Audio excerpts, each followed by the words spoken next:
ब्रह्मा गुरु विष्णु गुरुदेव महेश्वर गुरु साक्षात् परम ब्रह्म तस्मै श्री गुरुवे नमः। सदाशिवसमारंभां शंकराचार्य मध्यमाम् अस्मदाचार्यपर्यन्तां वन्दे गुरु परंपराम्। ओम श्री गुरुभ्यो नमः। ओम श्री परमात्मने नमः।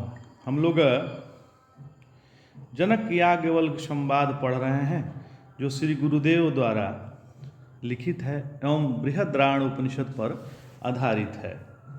नारायण गुरुदेव भगवान कहते हैं कि हे सौम्य, महर्षि याज्ञवल्क्य विदेहराज जनक को बताते हैं कि हे राजन, यम के दूत महापापी को डांटते हुए भर्त्सना करते हुए कहते हैं कि अरे जंतु, तूने 5 छिद्रों वाले हृदय कमल में सत्य काम आदि गुणों वाले ब्रह्मा की ही उपासना नहीं की तो निर्गुण की बात ही दूर है। निर्गुण ब्रह्म के साक्षात्कार से अधिकारी को वह दुख थोड़ा सा भी नहीं रह जाता जो स्थूल सूक्ष्म शरीर से उत्पन्न होता है और अविद्या जिसका बीज है एवं जो स्वयं मिथ्या होने से आश्चर्य रूप है। यहाँ संसार दुख फल है और स्थूल शरीर रूप वृक्ष का, जिस वृक्ष का अंकुर सूक्ष्म शरीर और बीज कारण शरीर कहलाता है। अरे जंतु, पहले स्वर्ग, मेघ, मनुष्य लोक, पुरुष, स्त्री, इन 5 अग्नियों का ध्यान भी तुमने नहीं किया। इनके ध्यान से वह पुण्य मिलता है जो तुझे ब्रह्मलोक पहुंचा देता है। उनकी उपासना तभी होती है जब तूने अग्निहोत्र ग्रहण किया होता। अग्निहोत्र ही इस उपासना में अधिकारप्रद कर्म है। इन अग्नियों की समिधा रूप से क्रमशः इन पदार्थों का ध्यान करना था।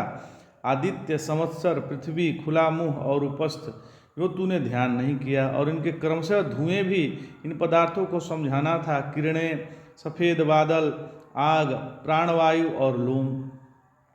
इसी तरह 5 को ये लपेटे समझनी थी। दिन, बिजली, रात, जीव के अगले हिस्से पर स्थित वागेंद्री और योनि, ऐसे ही 5 को अंगारे योग जानने थे। दिशाएं, अश्नि, बिजली की चमक के साथ गिरने वाली जो बिजली है उसको अश्नि बोलते हैं। चांद, चक्षु और मैथुन कर्म के मध्य होने वाला आनंद। उन अग्नि के विस्फुलिंग वेदज्ञों ने ये बताए हैं। अवंतर दिशाएं, ईशान, आग्नेय आदि। तो मेघ की आवाज़, नक्षत्र, श्रोतेंद्रिय की वृत्तियाँ, आलिंगनादि से होने वाले सुख, उनमें आहुति रूप से ध्येय पदार्थ ये थे श्रद्धा, सोम, बरसात, अन्न, वीर्य। यजमान के कारणों को अधिष्ठाता इंद्रादि देवता ही इन पदार्थों का हवन करने वालों के रूप में चिंतनीय थे, लेकिन तूने यह उपासना भी नहीं की। हे राजन, यम के दूत नरकगामी की निंदा करते हुए उसे स्वर्ग से लौटने का मार्ग भी सुनाते हैं।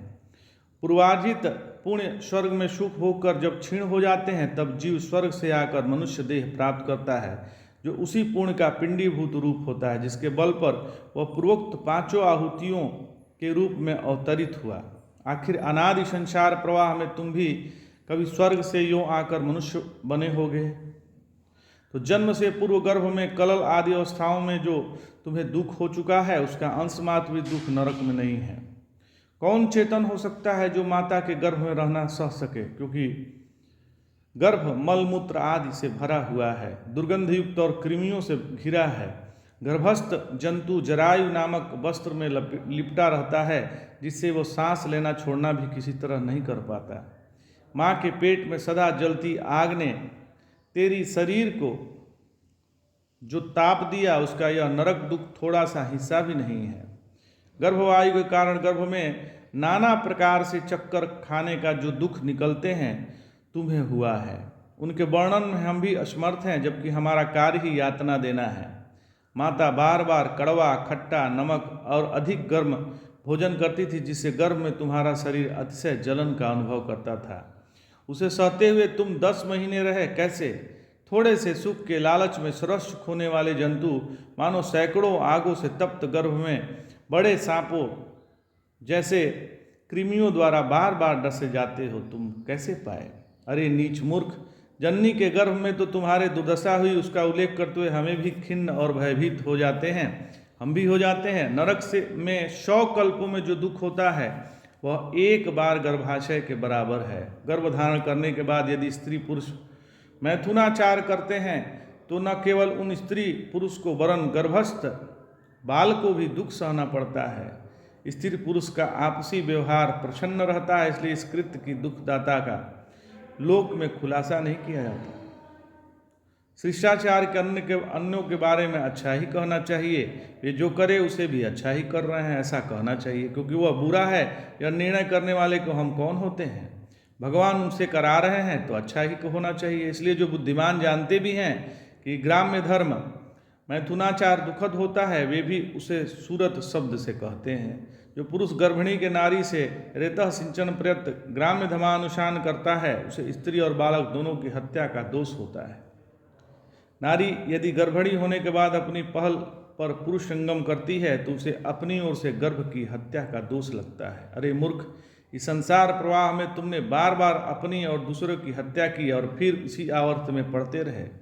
देह धारण करने वालों के लिए असह्य दुख तुमने झेला, लेकिन वह सब भूलकर तुमने पुनः पाप ही एकत्र किया है। शरीर तो माँ बाप की विष्ठा जैसा है, कुत्ते सियार गिरधादि है। जब इसे नोच नोच कर खाते हैं तब समझते हैं कि यह मेरा है, दूसरा कैसे खा रहा है। ऐसे निकृष्ट शरीर को तुमने मैं समझा, यही एक नीच कर्म है। फिर तुमने ऐसा कर्म किए जो लोक में शास्त्रों में निंदित है, उसी सब का फल तुम्हें अब मिल रहा है। अब किस लिए अनुपात करते हो? समय रहते क्यों नहीं संभलते? तुम्हारा दुख का हेतु तुम स्वयं हो, यमराज या ये नोचने वाले खाने वाले गिद्ध आदि नहीं है। तुम खुद अपने दुख का कारण हो।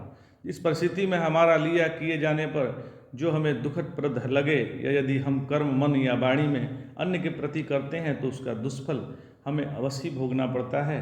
तो आज इतना ही। जय जय शंकर, हर हर शंकर, नमामि शंकर, भजामि शंकर। नमः पार्वती पतये, हर हर महादेव शंभो।